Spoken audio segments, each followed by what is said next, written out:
and start sharing my slide. Okay. I love this quote from Dr. Robert Lustig, the right food is medicine, the wrong food requires medicine. I'm sure all of you would agree with that. The problem is, what is wrong food has become sometimes a huge controversy. And sometimes for a lot of people, I know I have, when I talk to patients, I realize that sometimes a lot of people don't have the right information. Now, as a tiny habits coach, I know I always talk about, in Dr. BJ Fogg, who's the head of the behavior design lab at Stanford, says information alone does not change behavior. So if I just give you eat this, eat that, I'm not going to do that today. Uh, that information alone is not going to help you change your and food is so, I mean, food is at so many different levels. It's not just nutrition. Food, so much of emotion is involved in what we eat. Sometimes it is, convenience. If you ask yourself, if you've had whatever food you've had already today, what made you choose that particular food? Very often you'll find that that was the most convenient one. It's like, for me, yes, in the ideal world, I would love to eat home cooked, high quality food. But do I always manage to do that? No, sometimes I've forgotten to cook. I had no time and I realize it's 5 p.m. and I have nothing to eat. So sometimes it may be something that is not ideal, but then I make sure that I have, the kind of backups which would not be, are less ideal, but they are not I mean, I'm not just eating, ordering from a food ordering app. So there are so many different strategies we need when when we look at changing the type of food that we want to eat. And sometimes it can be really hard. So these are the 8 keys. For those of you who missed the first two, don't worry. I send the links to all the previous webinars every time. So the number 8 webinar, you'll receive all the 7. So you're going to receive recording of the previous two as well when you receive the recording for this one. So basically, I'm going to try to, condense a lot of information into a shorter span of time. So if you feel that I've not been able to go into in depth into any of those, bear with me. The subject is huge. One thing that I always insist is we need to get out of this diet mentality. So what is the diet mentality versus eating food? Diet is short term. You make some severe changes. You eat in a way that is completely different from what how you were eating before. And at the end of those, that period, sometimes it is 8 weeks, sometimes it's 12 weeks, you are free to go back to the old way of eating, which may not have helped you. So that is, diet does not really help anyone. Yes, for a short term, it's great, but we eat food. We don't we don't want to be on a perpetual diet. It's like, someone was telling me that day, we need to have a long view of health, and particularly when it comes to brain health, because as you've heard me talk about this before, diseases like Alzheimer's is the most common form of dementia, don't start, suddenly in over 1 or 2 years. They start 20 to 30 years before someone develops memory symptoms, which I look at it as, that is the time for an opportunity for us to improve our health. So instead of looking at, in medicine, my background is as a, OBGY. That was a long time ago. Then I did a fellowship in functional medicine. So I've been practicing functional medicine for a while. In regular medicine, what we do is someone comes to us, they have a specific problem. We just try to solve that specific problem for that day. Then call them back after, 1 month, 3 months, 2 months, depends on what the condition is. But very often, and I realize this is a different way of thinking. It's like what happens long term is sometimes not something we think of. So that is the thinking about, what food does for our brain. the what happens over the long term is very different from, compared to what happens over a short term. So the flip side of it is, if you have, eaten a certain way which you didn't want to eat, maybe you were away on holiday, maybe there were some festivals or something like that. Yes, the sooner you do the course correction, the better it is. But if you have everything else dialed in, you're sleeping well, you're moving adequately, you're taking your prescription medications properly, you're on, adequate supplementation, then you might have a little better cushion. And today, some of the things I'll talk about are different ways of, how to sort of set yourself up for success. So, first is getting out of the diet mentality. And the other thing, which I won't have time to talk about today, is what in the clinical medicine literature or in research, people talk about, let us say, the Mediterranean diet or the DASH diet. Now, again, those are diet, and most of the studies have not been done for long term. And as you know, in the nutrition world, some of you are very familiar with what we call observational studies versus interventional studies. So, observational studies are, the advantage is that a lot of people can, we can do a lot of studies on a lot of people. So, the sample size is much bigger. But the other problem is, when there are a lot of people in the study, one method that we use is called food recall. Now, if you just think, 3 days ago, what did you have for lunch? Do you remember? I don't. I'll have to think, okay, did I cook that day? Did I forget to cook? Did I just eat eggs because I had nothing else available? So, food recall is not one of the best things, and very often we forget what the chocolate bar that we ate or things like that. So, food recall is not one of the best methods, but that is a method used in observational studies, looking at, and some of these food frequency questionnaires are long, like you have to check multiple boxes. Did you eat blueberries? Did you eat strawberries? Did you eat sugar? Did you eat candy? But the interventional studies are the ones where people are, and many of them are, people are given food for, let us say, 8 to 12 weeks, and then they are followed, their blood work and everything is done. So here again, after at the end of the 12 weeks or 8 weeks or whatever the study period was, or 6 months, mm, when people don't receive the cooked meals or the prepared meals or whatever it is the study is looking at, compliance is not as good. Because of course, if someone sends me, good quality food, I am going to eat that, and I won't, how nice, I don't have to bother cooking. I hate cooking. So versus what we eat on a regular basis, and if you ask yourself, what makes you eat whatever food it is that you ate that day, or maybe even the last 2 days. So, interventional studies, observational studies, and what are we eating on a regular basis, and what makes us decide to eat that. So, today I will talk about, so what does food do for us? And these are the three foundations of brain health that I think this series of webinars, I haven't talked a lot about them because I have been talking about a lot of other stuff. But the last series, some of you, I know you were there for the previous series.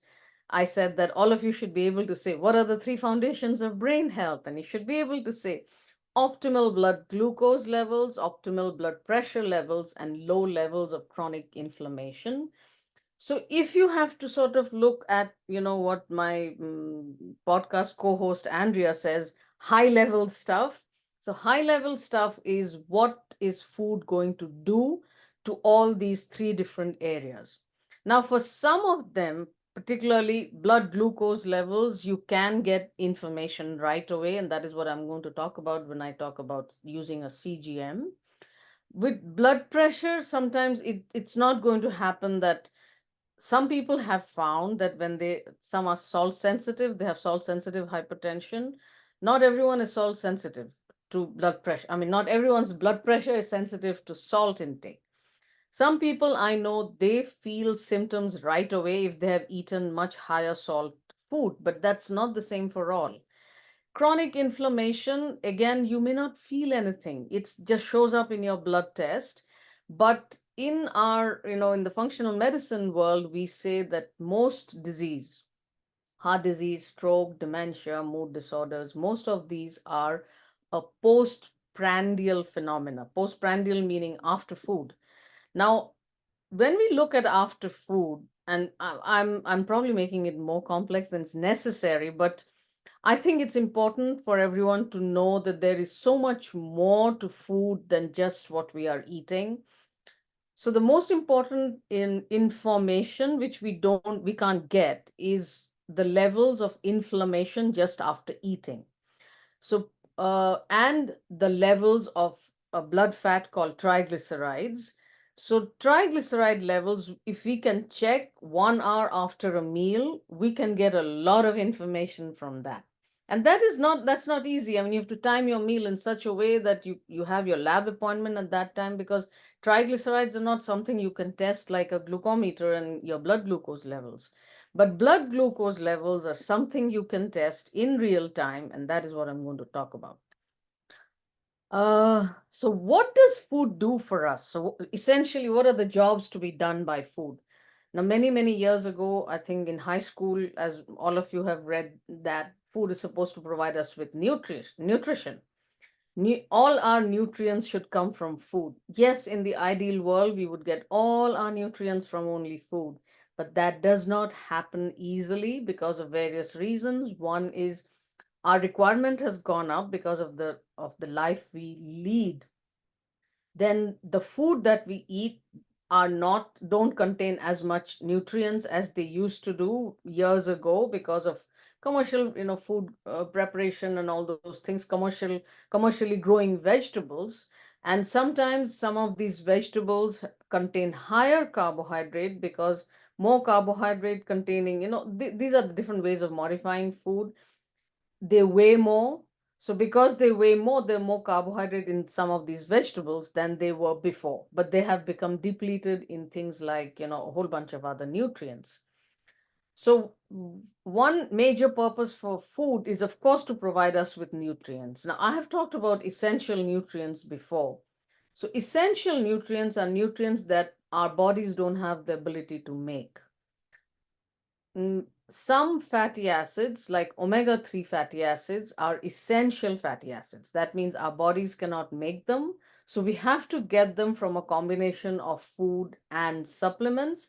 When I talk about therapeutic supplements, I'll talk more about omega-3 fatty acids and how you can, figure out how much you need. There are some other nutrients called amino acids. So amino acids make proteins. There are some amino acids which are essential amino acids, which means we have to get them from primarily food. And some people will also need supplementation, particularly people who are, vegans or vegetarians. It is difficult to get all the amino acids that are necessary from only plant-based food without getting a large dose of carbohydrates. Now, there are no essential carbohydrates. That means there are no essential starchy foods. Our bodies have the ability to make carbohydrates. So this is very important to remember. Am I getting my essential nutrients because our bodies don't have the ability to make them?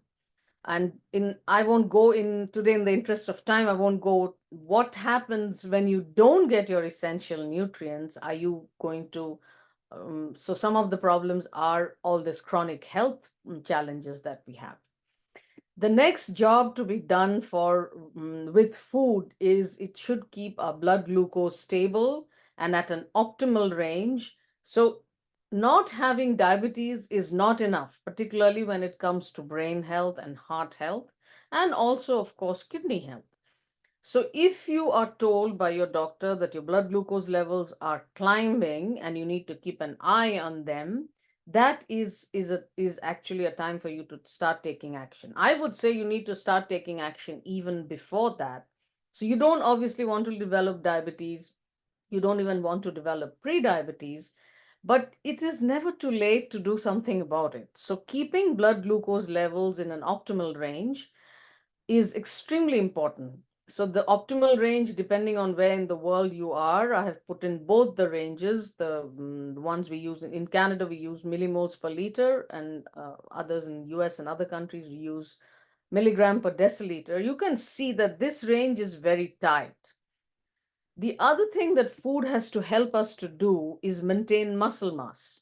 And maybe I will do a separate webinar on how we can maintain muscle mass, but eating adequate protein is very important to maintain muscle mass. Of course, and other things are low inflammation levels and also weight bearing exercise. So strength training, weight training, particularly women, in the menopausal transition end up losing a lot of muscle mass. Certain ethnicities like South Asians, I'm originally from India, we have a very different quality of muscle. It's not so easy to gain muscle mass. And why muscle mass? Because muscle is a glucose sink. So remember the three foundations of brain health: blood pressure, blood glucose, and inflammation. All of them are important for muscle, in relation to muscle. So glucose sink is muscle mass. Mind, guard your muscle mass very carefully. And muscle loss with age, sarcopenia, is a very common problem. And continuous sitting is one of the things that contributes to it.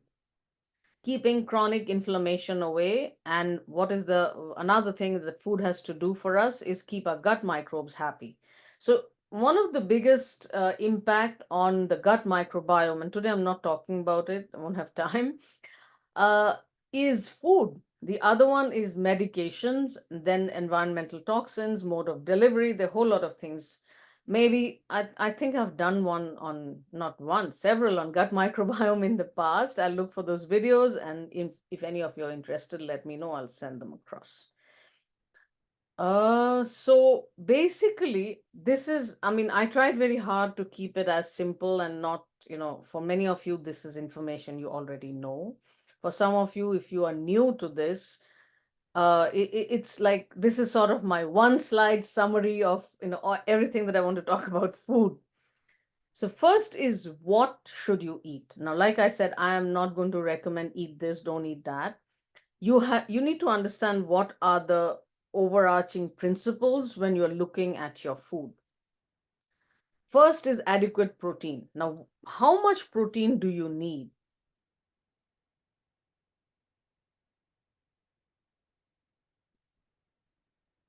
How much protein you need is, many people give different numbers. In the functional medicine world, we look at between 1 to 1.2 grams per kg of body weight as the sort of the baseline level. And with age, actually, our protein requirement goes up. This is something a lot of people are not aware. Without adequate protein, so what does protein do? Number one, I talked about the essential amino acids and animal proteins. And this is not like, I know many of you could be vegans or vegetarians. Many of my patients are vegans and vegetarians. It's not a, it's not nothing to do with any of that. But animal proteins are more complete. They have more of the amino acids. For some of you, I know, if you have worked out, if you're a vegan and you tried to work out your meal plan to make sure that you get all your amino acids, you'll realize it's very hard without supplementation. So adequate protein. Now, how much protein you need is also decided by your physical activity level. If you want to build muscles, you'll need more protein. If you are already very physically active, just to maintain your muscle mass, you'll need more protein. So there are multiple protein calculators online. So first of all, do a review of what you're eating.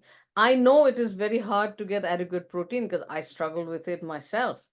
One egg is 7 grams of protein. So 3 eggs at breakfast will give you 21 grams of protein.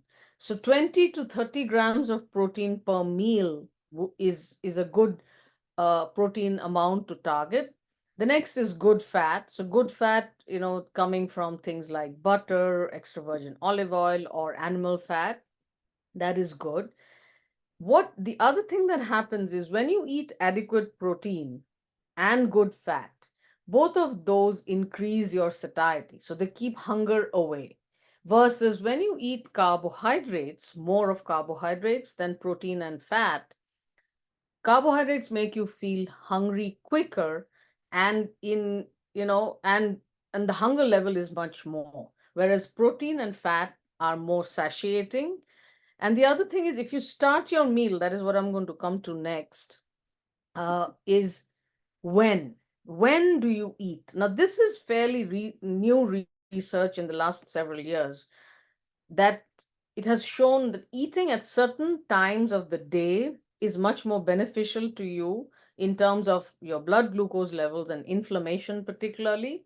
So, TRE is time restricted eating, IF is intermittent fasting, ETRE is early TRE. So, eating most of your food in the earlier part of the day versus eating the same food in the later part of the day has a very different metabolic response in terms of your blood glucose levels, in terms of inflammation, and all of those impact a lot of other areas. For example, sleep.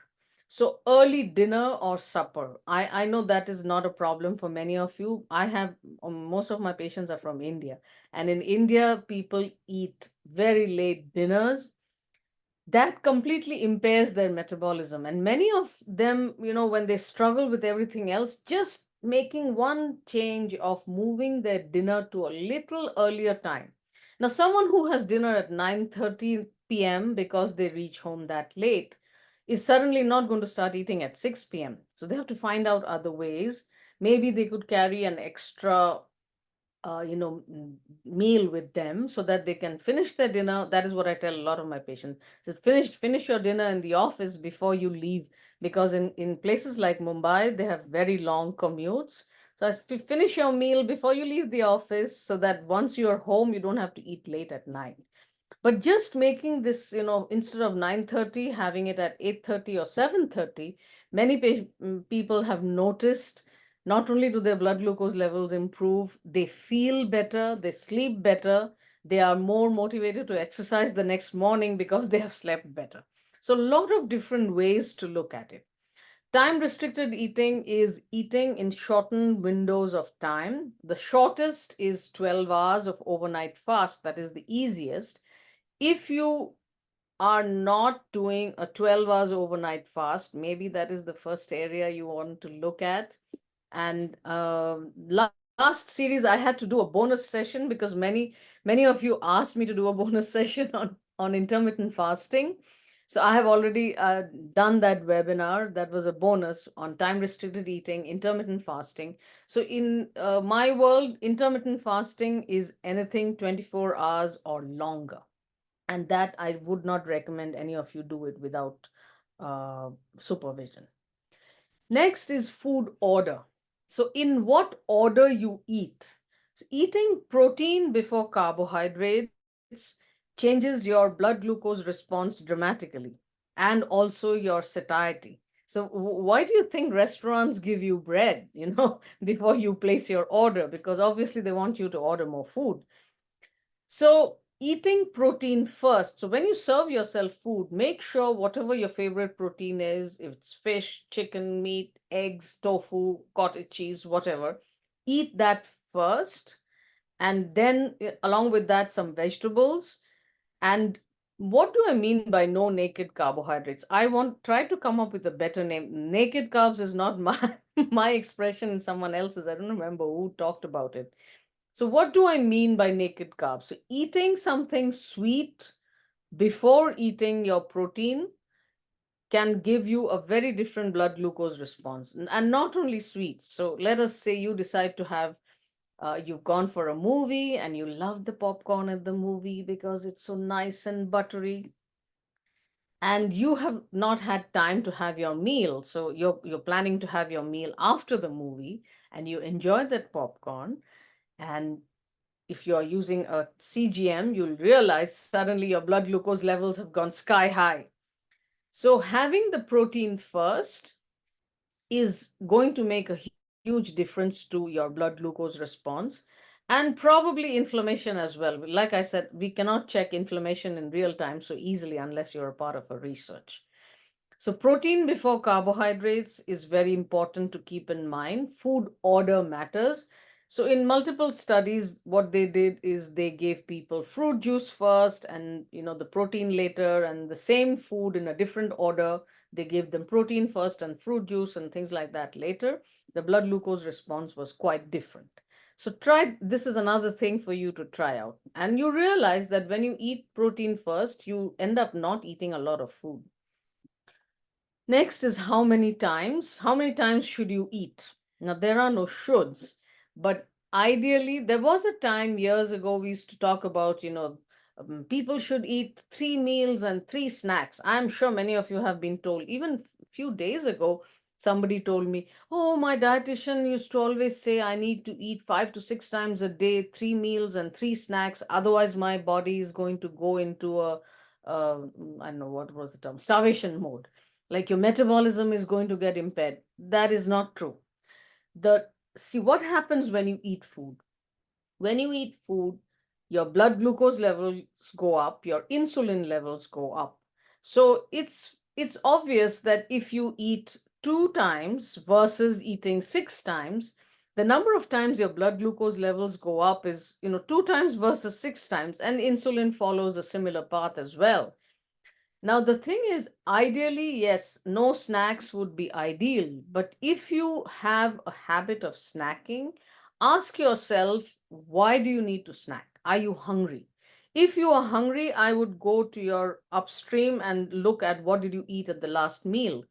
So check whether you have eaten enough protein and good fat at the last meal, because that will keep you satiated for 3 to 4 hours. Versus if you have eaten more of carbohydrates, in 2 hours you'll realize that you are hungry again, because the blood glucose goes up and then it falls dramatically, and along with that you also feel hungry. So eating more carbohydrates than your body can tolerate will keep you hungry longer. And when you make food changes, remember that you should not go hungry. Eat to your satiety. But if you eat adequate protein and good quality fat, reaching satiety is not as difficult as eating mostly carbohydrates. And a lot of people who have done time restricted eating, I'm sure you realize that you automatically end up eating less without making without deliberately doing calorie counting and measuring cups and bowls of food. I don't and approve any of I don't like any of that. Life should not be like that. After what, when, in what order, how many times, the other thing very important, actually the relationship with food is way more important. And food addiction is something that I got to know about fairly recently, maybe last 3 years or so. Dr. Vera Tarman, who's an addiction medicine specialist in Ontario, she has a book called Food Junkies. That was the first time I got to know about food addiction. And in case you're interested to know more, you will find a Yale food addiction questionnaire online. So if someone has food addiction is not as simple as disordered eating. It works just like any other addictive substance, like alcohol or substance abuse. So food addiction requires specialist treatment. People who are trained in treating food addiction would be ideal. At a very so number one important thing is, are you someone who uses food as a crutch? You're feeling anxious, you're feeling unhappy, some relationship has challenges, someone said something nasty to you at work, and you kind of console yourself by eating, sugary stuff or high carbohydrate stuff. Nobody ever gets addicted to things like steak or fish or eggs or vegetables. It's usually the addiction is to highly processed food, mostly high carbohydrate containing sugary stuff. So processed food are high in sugar, salt, and the wrong kind of fat, the trans fats. So those are important. If you suspect that you have a food addiction, number one is you can do the Yale food addiction questionnaire online.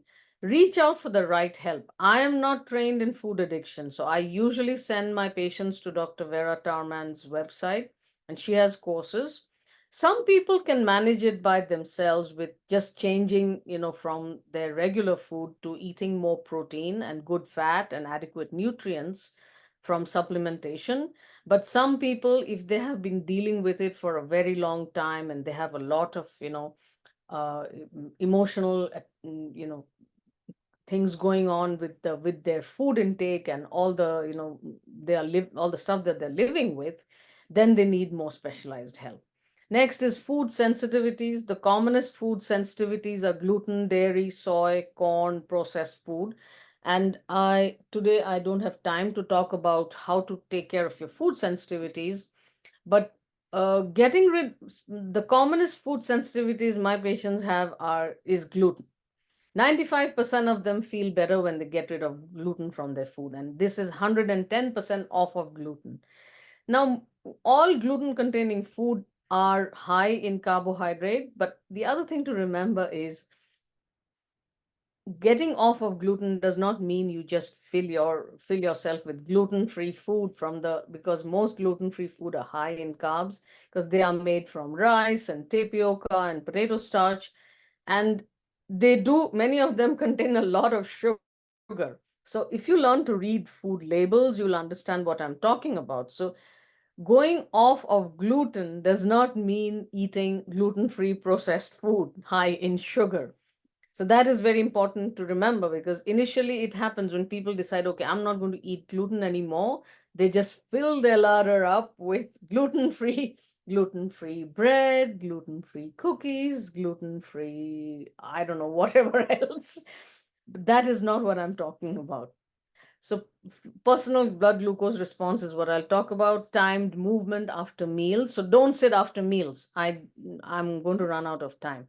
Apple cider vinegar is something I hope I have time to talk about.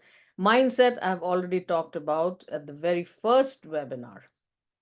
So, what is personalized blood glucose response? Now, this 2015 study was actually practice changing for us, because before that, we used to talk about glycemic load, glycemic index when it comes to carbohydrates.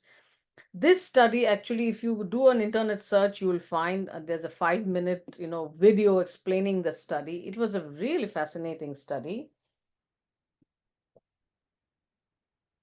What they did is they put, I think these were about 800 participants. They they did their blood work, they checked the gut microbiome, and they gave them specific, they tracked the different food. They were using a CGM. So these are two different people.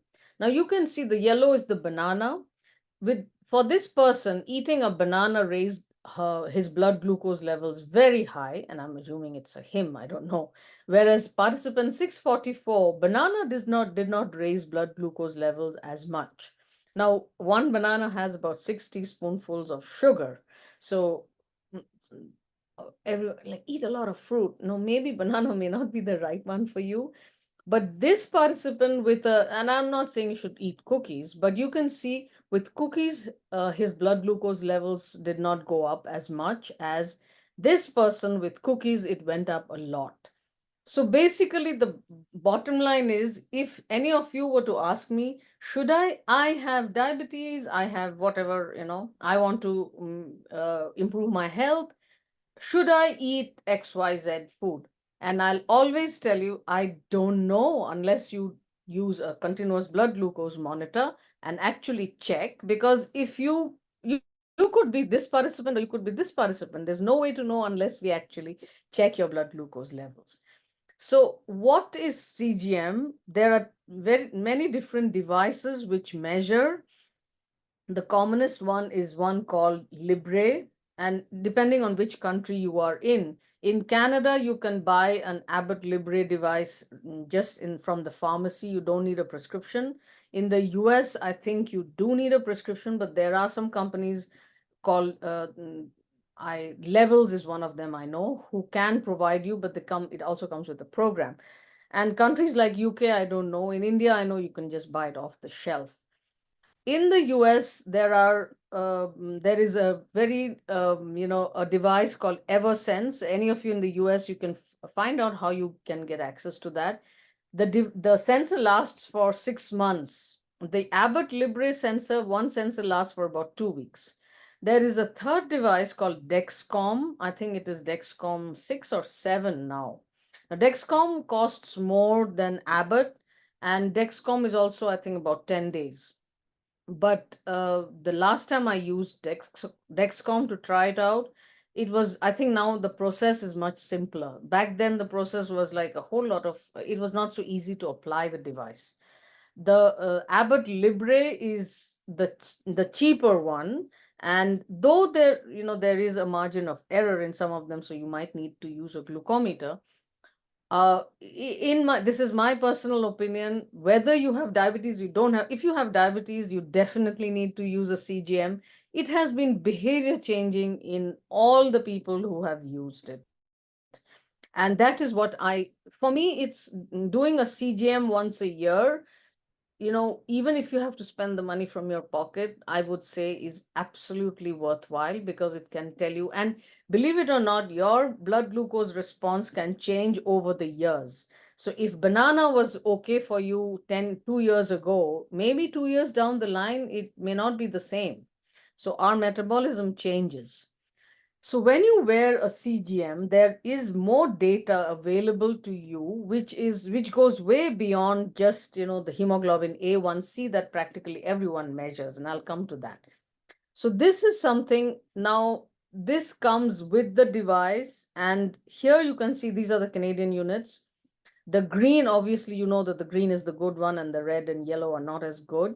But for us, we like to keep the green in the range of 3.9 to 7.7, 7.5. So which is actually between 70 and 140 max. For some people, it may be 130, but some people find it very difficult to stay below 130. Below 130. So 140 may be a better easier target to achieve. But here you can see that the upper limit is 10, which is equivalent to 180 milligram per deciliter in the other unit.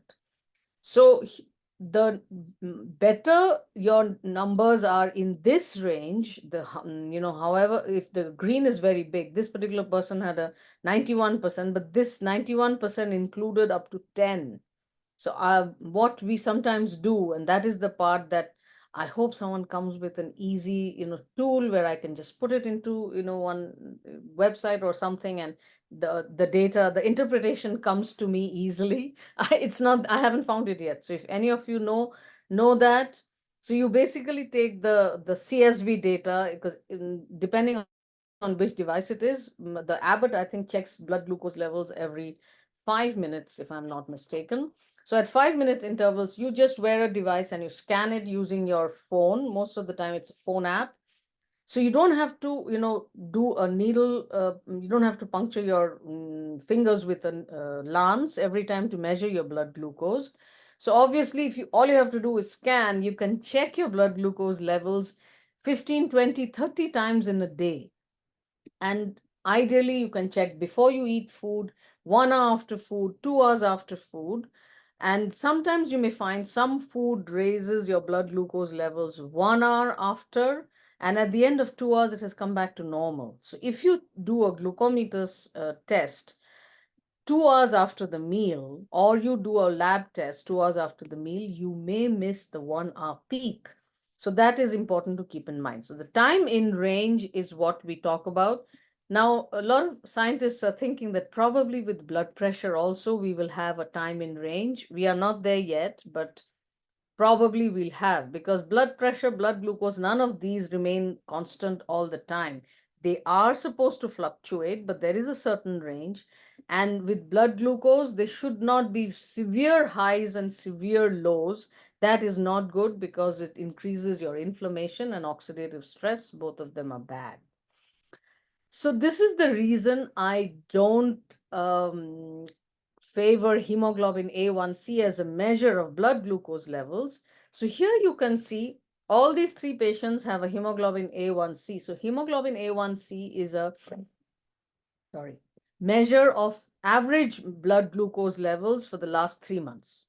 Now you can see here that all of them have 7, but this person has had time in range Okay, though it is 180 milligram, 100% of the time, versus this person had very high blood glucose levels 29% of the time and very low. So hypoglycemia, these were people with diabetes. Hypoglycemia is also not a good thing for people with diabetes, definitely. This person had, only 63% of the time was time in range, whereas this person had, this was like hypoglycemia was much more. But all three of them had the same hemoglobin A1C. And some people with, iron deficiency, B12 deficiencies, they hemoglobin A1C doesn't represent the correct number. Even among South Asians, hemoglobin A1C is not the best measure, but it's easy to do. You don't have to be in the fasted state. However, it is not the best measure for blood glucose, and you can see here. So when you're planning so life is like a marathon, not a 100-meter sprint. When you're planning a marathon, you'll have to take the long view. So looking at only hemoglobin A1C and being happy that it is, your doctor would say it's normal, and normal and optimal, I would, I would disagree with normal. We look at 5 or less as better than 7 or 6. Hemoglobin A1C is not the best measure for blood glucose levels. So this is important to keep in mind. Now, when I talk about CGM changes behavior, so this is the record from a patient who used the Abbott Libre device. So each device will have a different. So this is information that you can get from the app, and you can export it as a PDF and send it to your doctor. Or you can have, like this patient, she connected her device to my Libre account, so I could see it in the background. So here you can see this is 10 p.m. So she started having something at about 8:30, and she said she had very late meal that day. Normally she doesn't eat this late. Now, because she ate a late meal, the circles indicate the number of times she scanned. So this was one meal, this was lunchtime. Now, again, this had gone up more than 7.3. And here you can see it went up and it went down. And she is vegetarian, so she eats more carbohydrates than someone who eats meat and fish and eggs. So that is a challenge for her. But then she has been vegetarian since birth, so she's not going to change that. But what happens the next day? This is the next day in the morning. This high blood glucose levels, they have persisted. It went up to 11.7, and she had not eaten anything then. She ate later in the day. So few things when I look at it. Number one is, when you see your blood glucose levels like this, obviously you have to go upstream and figure out what happened before. Late meal was one contributory factor. Another important thing is, if you see these kind of numbers, another important thing you need to rule out is obstructive sleep apnea. That is a problem of, you stop breathing when you are asleep. And that happens sometimes with people who have higher than expected body weight percentage, body fat percentage. So obstructive sleep apnea is something you need. Not everyone stops breathing. Women particularly, I have talked about this before. Women have different symptoms. So if blood pressure goes up at night or blood glucose goes up at night, and we have ruled out food problems, we have ruled out late meals and all those things, obstructive sleep apnea is something we need to look at, and that needs a sleep medicine specialist and a special test called polysomnography. This particular patient, she has a sleep CPAP device, but she wasn't using it regularly. After seeing this, she told me, she asked me, what do you think it was? I said, two things. Number one is, of course, your late night meal. And the other thing is, are you using a CPAP device? She said, no, when I was traveling, so I didn't use for some time. So I decided, and it was not convenient. I said, then go back to using your CPAP. And of course, changing your meal time. And you will see that information for yourself. You don't need a doctor or a healthcare practitioner to tell you what to do. You will see the evidence for yourself. So again, these were like major spikes. So she decided to change the way she ate based on this information. Popcorn was one of her major problems. She didn't realize, she thought popcorns are fine. Well, they turned out not to be so fine. The other thing is, I call it area under the curve, is again, this information you will receive on your CGM report. You don't have to, even if you don't have area under the curve and all that, you can see here the number of yellows are the ones that were like high blood glucose levels. So you can see here 4 days of data. The day she had the least average blood glucose, the number of yellows, you don't need to understand a whole lot to understand that this is a whole lot less than both these days. So you need the yellows to be less. This is obviously a much better day. And so the thing is, just checking blood glucose alone is not enough. You have to keep a track of your food. And ideally, you have to keep a track of your sleep and daily step count. And more importantly, when you are walking. This is the reason I haven't been talking a lot about CGM, because you can see this, to create this slide took me a long time because I had to manually put in the data. This is one of our patients.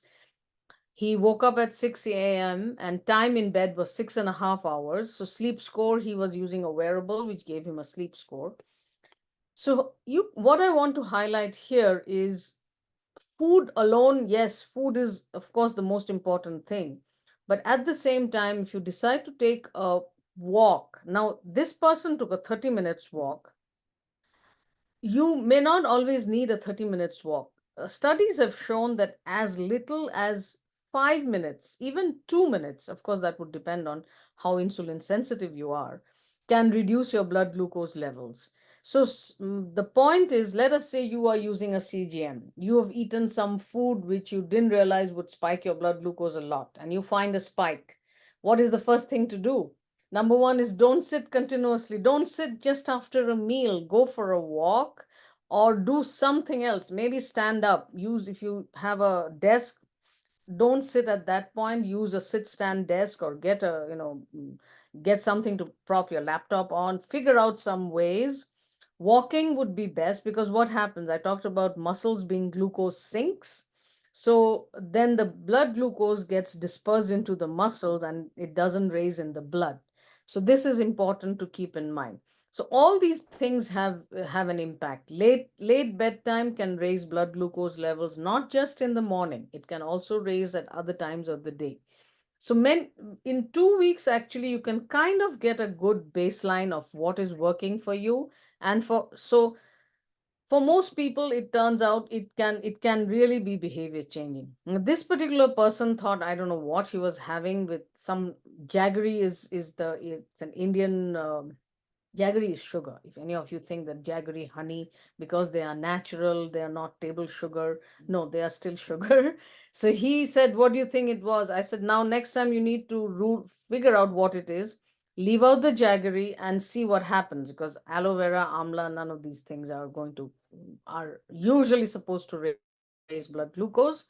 So the point is, if you find that a particular meal raises your blood glucose, and that is something you absolutely love eating, figure out whether it's the food combination. Like for a lot of my patients who really struggle to give up rice or roti in India, those are very common. I tell them, find out if it is rice you absolutely love and you cannot do without rice at all. Find out which type of rice raises your blood glucose more than any other. Is it basmati? Is it jasmine rice? Is it, the black rice, red rice, whichever? There are a whole variety of rice available. So minimally processed rice can raise your blood glucose levels less. And it may not always be brown rice. So some people don't like the taste of brown rice. Maybe brown rice is not for you. Maybe just for me, the regular basmati rice does not raise blood glucose levels much, and I don't have diabetes. But if I eat those Indian flatbreads made out of millet and a whole bunch of gluten-free grains are there, they raise my blood glucose very high. So you need to figure out which is the right food for you by using a CGM. This was food processing. So this is my data actually. Rice, regular basmati rice with, something else does not raise my blood glucose as much, but this was rice noodles. And I had made this at home and, eating protein first. So it had lots of chicken and vegetables in it. I thought, okay, I'm going to start with chicken first. But then I did, of course, end up having the rest of the noodles. And look at this, 10.1. So what did I do? Just after that, I went for a walk. And of course, after the walk, my blood glucose levels came down. But I don't have the regular rice data here. Rice did not, just eating the regular rice, not rice noodles. So you may be surprised sometimes eating restaurant food. Uh, it's probably many different things. It is the type of rice, the type of oil, oils that are high in trans fats can cause a lot of problems as well. So the amount of processing. So when someone asks me, should I eat rice? Again, the same answer. I don't know which particular rice is good for you and in what form. So apple cider vinegar. I'm going to run out of time today. Anyway, I won't go over the research. Apple cider vinegar, 1 tablespoonful in 1 glass of water. The studies they did were they gave them before the meal. But sometimes you can also have, if you, let us say, that you're going to eat a meal which has higher carbohydrates than you plan to eat, then you can have the apple cider vinegar, 1 tablespoonful in 1 glass of water. Don't drink the apple cider vinegar directly because it might damage your teeth enamel. Before the meal can help tamper down your blood glucose and insulin levels. And the other thing is, will the apple cider vinegar tablets work the same way? Because when you're traveling, obviously, you cannot always carry liquids. We don't know because the studies were done using the liquid. The one thing you should not have is apple cider gummies. If you look at the contents of gummies, gummies contain a whole lot of, I would say junk. So apple cider vinegar is one more thing you can use. Again, what they found is using apple cider vinegar reduces early morning blood glucose levels. So before I open it for questions, the one thing you need to ask yourself is, and it's not just food, it's anything, is this good for my brain? If you can answer yes to that question, you should be fine. And sometimes if you have any doubts, for example, uh, the example I always give is cherries. Now, fruit are supposed to be good for us. I had a CGM at that point, and I didn't show the data here. So there was this nice bag of red cherries. And you know how it is. Sometimes it's like a big bag. And I had that on the table. And I would, walk this way and walk that way, eat a few here, few there. Oh my God. And it turned out that cherries raise my blood glucose levels a lot. So if I asked myself, is this good for my brain without checking my blood glucose, I would have said, yeah, cherries are good for my brain. They are fruit. They contain a whole bunch of phytonutrients. But it turned out cherries were not that great. And in that study I showed earlier, bananas were not that great for that person too. So asking yourself, is this good for my brain, is kind of a simple way. Again, basically, this is a summary of the stuff that I've been talking about. Most important question is, what do you see yourself eating over the long term versus, eating a diet for 8 or 12 weeks? That is the most important thing. You need to enjoy your food. I mean, it's terrible. You cannot sustain any kind of food pattern that you don't like. I mean, if you don't like broccoli, don't look at the broccoli. Find some other vegetable. There's so many of them. So I will end here, and please feel free to ask. Either you can raise your hands and I can unmute you, or you can type your questions in the chat box or in the Q&A box. And I am just 1 minute short of the end of the hour.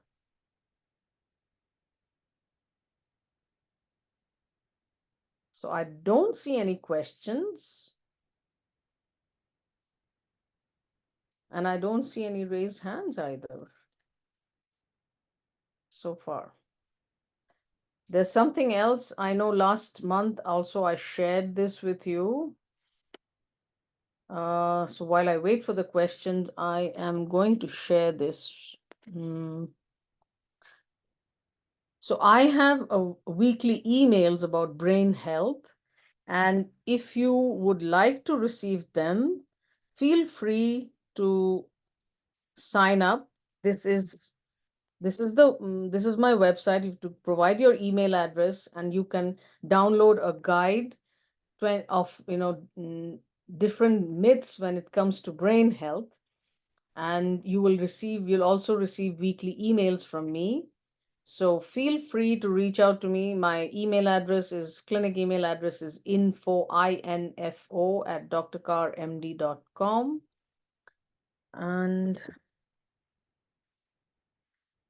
if I can respond on email, you know that I will. And if I can't, I will let you know, or I might even respond at the next webinar. Do you think neurotechnology helps brain health? If so, which tech?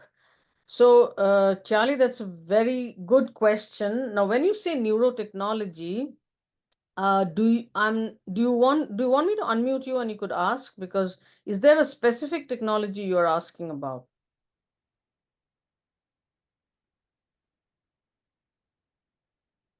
Would you like me to unmute you? So if you're asking about, the Neuralink and things like that, I don't have a lot of knowledge in that, but I know recently there was some paper, I didn't read in details, where they used, I think, some kind of an external stimulation for in people with Alzheimer's. So they had, beta amyloid and plaques, and they found that it reduced the levels of plaques, and also I think some of these patients improved in their symptoms. And like I said, I don't have in-depth knowledge in the neurotechnology part of it. So if you had any specific technology you have in mind, Neuralink, yeah. Brain exercise apps, that's a good question. Brain exercise apps, now there are some which have been clinically validated. So brain exercise, but the name of the company is Brain HQ by Posit Science. Their brain exercises have gone through at least, I think, 2 clinical trials, and those have helped people. Now, the question is, if you like doing those brain exercises, you will do them. But not everyone likes doing those brain exercises. So yes, they do have benefits. And like I said, I have no idea about Neuralink yet, but I think the first few people they tried was someone with stroke. So that's very different from enhancing performance in someone who is otherwise healthy. I don't know whether I would have a brain, brain interface with some device like that. If I just wanted to enhance my brain function, I didn't have any major challenge. But I think it's a very interesting space, a lot of research going on. Okay. I don't want to keep you back over the hour, and I don't see any more questions. Anyone wants to share any takeaway, like I'm going to change this after listening to this information on this webinar? Anyone wants to share anything? I can oh yes. So Charlie, I'm looking for you to unmute you. Yeah. Yes, Charlie, go ahead. I'll stop the recording. Hi, can you hear me? Yes.